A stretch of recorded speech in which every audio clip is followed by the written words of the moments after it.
Hello Mr. Atheist, and thank you for taking the time to watch this response to your video, The Failure of Feminism.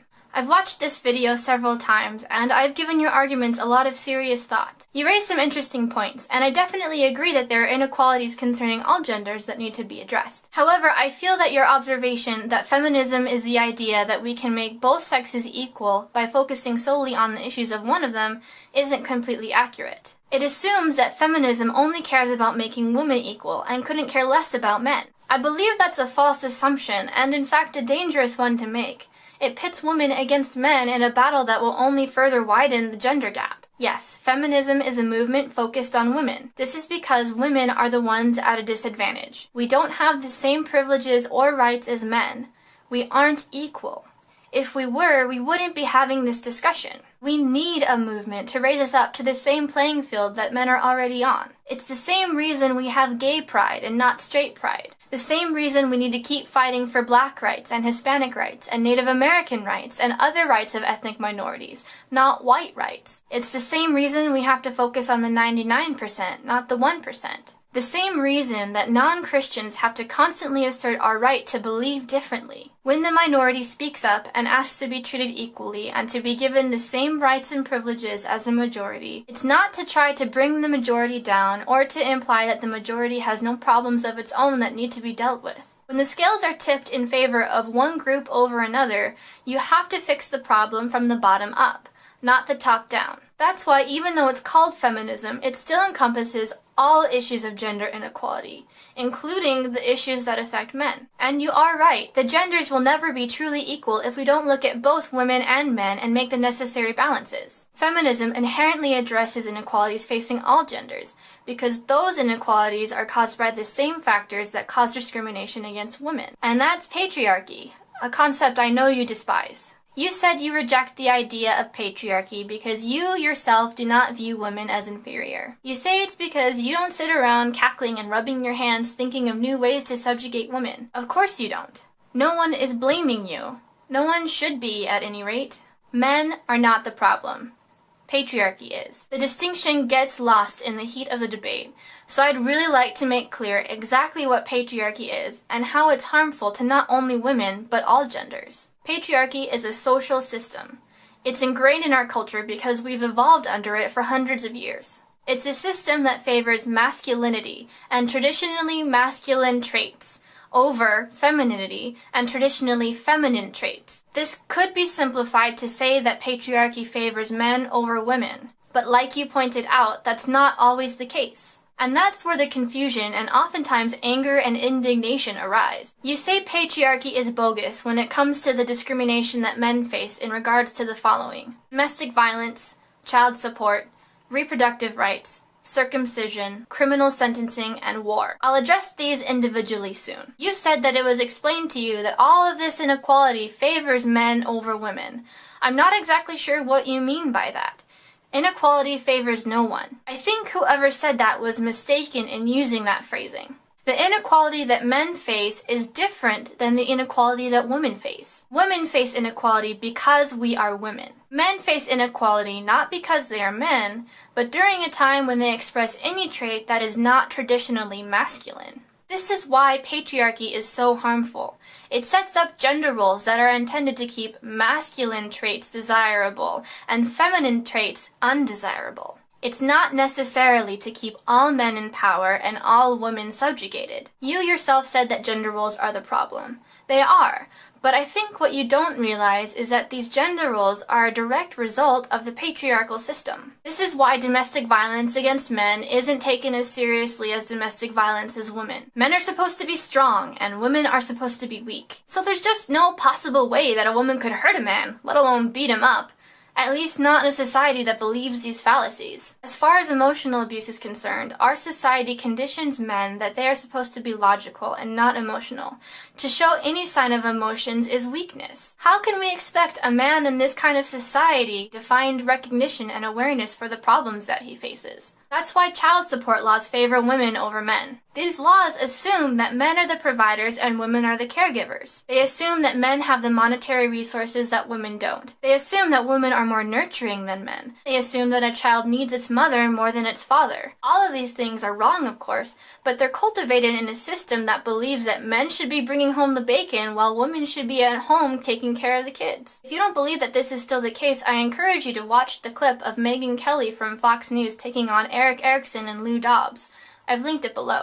As far as reproductive rights go, I'm unclear as to what you mean by that, so I can't really address it. Do you mean that most of the time women are awarded custody of children in cases of divorce? If so, then yes, for the reasons that I already explained. But when you say reproductive rights, I can't help but to call to mind the recent debates over abortion and birth control. I feel like you would agree with me when I say that men have a lot more control over their body and a lot more freedom when it comes to expressing their sexuality than women do. In a patriarchal society, men are expected to be virile. The more conquests that they have, the more of a man they are. On the other hand, women are expected to be virginal and pure. That's why birth control is such an issue when it really shouldn't be. And now on to circumcision. I have a bone to pick with you for calling circumcision genital mutilation. It's not by any means genital mutilation. While I agree that this procedure should not be performed on babies and that men should have the right to choose when they are adults whether or not they want it done, you have no grounds to compare circumcision to female genital mutilation. Female genital mutilation is done with the express purpose of making it nearly impossible for a woman to enjoy sex, thus protecting her virginity. It can result in horrible consequences such as hemorrhage, shock, collateral damage to the surrounding areas, HIV and AIDS, and other awful things. It mutilates a woman's vagina to the point that it can't function like it normally should. Circumcision does not affect a man's ability to enjoy sex or to perform naturally. There are arguments that having an intact foreskin increases sexual pleasure, but these arguments are all subjective and therefore aren't logical. There are arguments that circumcision helps prevent the spread of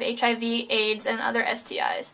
Whether or not you want to believe that data is up to you, but the point is this: circumcision and female genital mutilation are completely different things, and to try to compare them is unwarranted. I'm not sure where you got your statistics that women receive 40% less harsh sentences than men for committing the same crime, but I will admit I looked into it and it does seem that judges feel like they have to be more lenient towards women plaintiffs than with men. Again, it's those gender roles at play that make the judges feel like they have to go easier on women because women are seen as weak and irrational. So it wouldn't be fair to punish a woman as if she were a man. And on to your final point about men being drafted and women not being subjective to the selective services. A society where men are supposed to be the strong ones, the providers, the protectors, who do you think is going to have to go to war? It took years for women to even be allowed to volunteer for the army, and just recently to be allowed to fight on the front lines. You mentioned that when you look at the balance of power, it's always the rich that have it and the poor that don't, not the men that have it and the women that don't.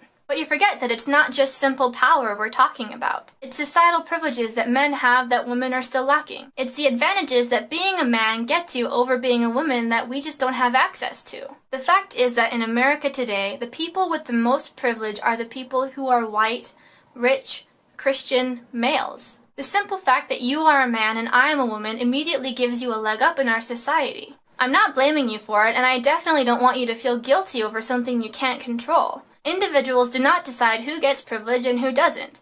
Society does. But individuals can change the way that society thinks. That's why we need feminism. That's why we need privileged allies like you and like any man to stand up and reject the way that society is right now. We can't change anything if we don't know what the problem is, and the problem is patriarchy and the gender roles that come with it. I repeat, the problem is not men.